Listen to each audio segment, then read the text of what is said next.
మీ business ఏదైనా మీ ఊర్లో promotion చేయాలంటే అది సుమన్ టీవీతోనే సాధ్యం. ఇప్పుడే సంప్రదించండి. కడప మహానాడు నిర్వహణకు ప్రధాన కారకుల్లో ఒకరైనటువంటి కడప ఎమ్మెల్యే రెడ్డెప్ప గారి మాధవిరెడ్డి గారు టీడీపీ ఫైర్ బ్రాండ్ మనతో ఉన్నారు.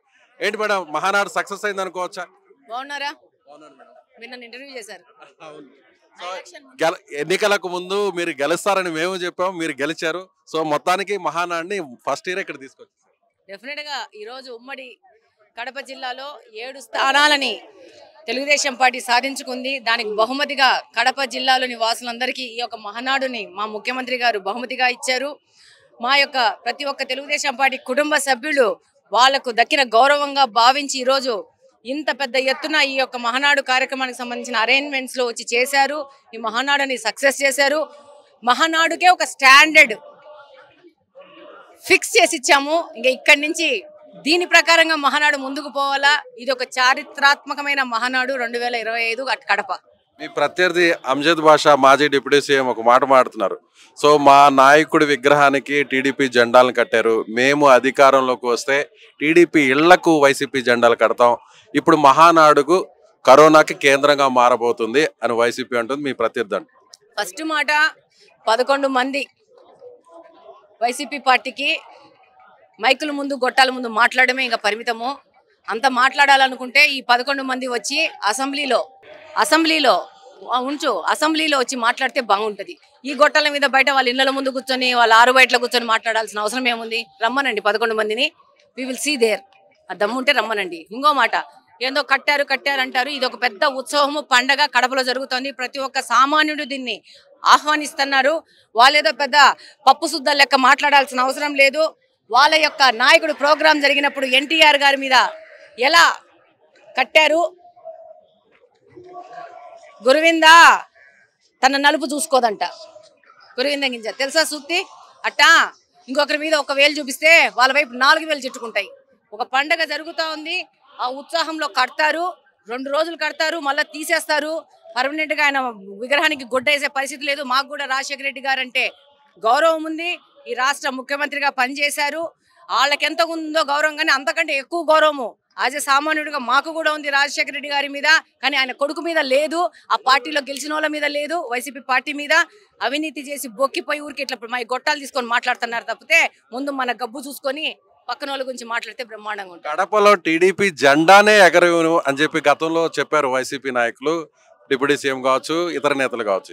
ఏకంగా ఇక్కడ టీడీపీ మొత్తం రాష్ట్రాన్నే తీసుకొచ్చేసారు మాధవిరెడ్డి గారు, శ్రీనివాసరెడ్డి గారు. అంటే ఏమంటారు? వాళ్ళలో ఇప్పుడు మీతో మాట్లాడిన వాళ్ళు ఒకడు మాట్లాడినాడు, నా ఇంటికి వస్తా, ద్వారకా నగర్కి వస్తా, ఏం చేస్తావు అని.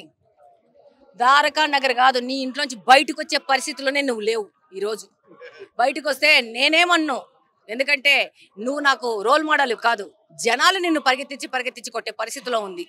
ఈ రోజు కడప అభివృద్ధి కోసం పని చేస్తున్నాము. కడప అభివృద్ధి మాత్రమే ధ్యేయంగా పనిచేస్తున్నాము. సామాన్య పౌరులు నిండా గాలి పీల్చుకొని వాళ్ళ ఉద్యోగాలు కానీ వ్యాపారాలు కానీ ప్రశాంతంగా చేసుకుంటున్నారు. ఇంతకు ముందు ఎవరన్నా ఏదన్నా వచ్చి మాట్లాడాలంటే భయము, ఏం చేస్తారనే భయము. ఆ యొక్క భయమైన వాతావరణం నుంచి ప్రశాంతంగా గాలి పీల్చుకొని ప్రశాంతంగా బతికే వాతావరణాన్ని కడప జిల్లాలో నిర్మించినాము. అదే మా సక్సెస్.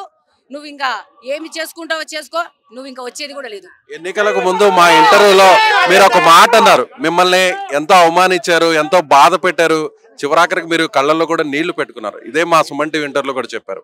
మీరు అధికారంలోకి వచ్చిన తర్వాత వాళ్ళని బట్టలు ఊడదీసి రోడ్డు మీద నడిపిస్తాను అంటూ కూడా మీరు ఛాలెంజ్ చేశారు. సో మాధవిరెడ్డి గారు ఆ ఛాలెంజ్ ని నిలబెట్టుకునే అవకాశం ఉందంటారా? ఆల్రెడీ ప్రజలు ఓట్లేసి వాళ్ళ గుడ్డలు ఆల్రెడీ కూడా తీసేసినారు. ఇంకా మనం ప్రత్యేకంగా పోయి వాళ్ళ గుడ్డలు ఊడదీయాల్సిన అవసరం ఏముంది? వాడు మాట్లాడితే వాడికి పరిస్థితి ఉంటుందని చెప్పి ప్రజలకు తెలియజేసినాము. ప్రజల ద్వారా ప్రజల యొక్క మనసులో ఉన్న మాటను తెలియజేశాము. వాళ్ళకి అందరు బిత్తలు తిరుగుతూ ఉండారు. చేతనైతే 11 మంది వచ్చి అసెంబ్లీలో మాట్లాడమనండి, అప్పుడు మాట్లాడతాం. చివరిగా ఒక ప్రశ్న మేడం, మీరు కార్పొరేషన్ లో మోనోపోల్గా వ్యవహరిస్తున్నారు. సో ఆల్రెడీ మేయర్ ని కూడా అసలు సంబంధం లేకుండా అధికారాన్ని వినియోగించుకొని సస్పెండ్ చేశారంటున్నారు. ఏంటి దాని గురించి ఏంటి? ఒకసారి మొత్తం రాష్ట్ర ప్రజలకి కొంచెం అర్థమయ్యే విధంగా చెప్తారు.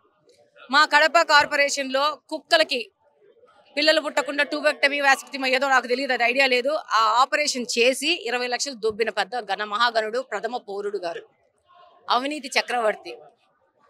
10 సంవత్సరాల నుంచి ఈయన, 10 సంవత్సరాల నుంచి ఇంకొక ఆయన కార్పొరేషన్ ఏర్పడిన రోజు నుంచి ఆ పార్టీకి సంబంధించిన వ్యక్తులే కొంచెం పేర్లు మార్చుకున్నారు. ఇప్పుడు 10 ఏళ్ల క్రితము పార్టీ పేరు మారిన తప్పితే అంతా వాళ్లే, సేమ్ బ్యాచే.